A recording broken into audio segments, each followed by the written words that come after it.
Field ఉంది. చాలా flourishing field అనమాట. ఎవల్యూషనరీ సైకాలజీ అనేది. వాళ్ళు బట్టి ఏం చెప్తారంటే మన ప్రెజెంట్ డే బిహేవియర్ అనేది చాలా మటుకు మన అగ్రికల్చర్ రెవల్యూషన్ రాకముందర హంటర్ గ్యాదర్స్గా ఉన్నప్పుడు మనకి ఎలాంటైతే రిక్వైర్మెంట్స్ ఉన్నాయో అదే డిక్టేట్ చేస్తూ ఉందన్నమాట.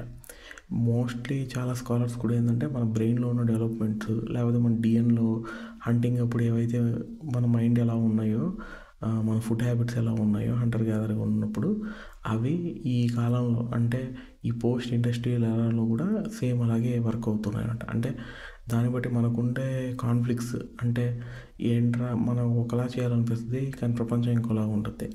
అలాగే మన సెక్షువాలిటీ మనకి ఎలాగా అనిపిస్తుంది, డిఫరెంట్ ఫీలింగ్స్ ఎలా జనరేట్ అవుతాయి అవన్నీ కూడా హంటర్ గ్యాదర్స్ అడవుల్లో ఉన్నప్పుడు ఎలా అయితే థింగ్స్ చేసేవాళ్ళో అదే బిహేవియర్ ఇప్పుడు హై రైజ్ అపార్ట్మెంట్లో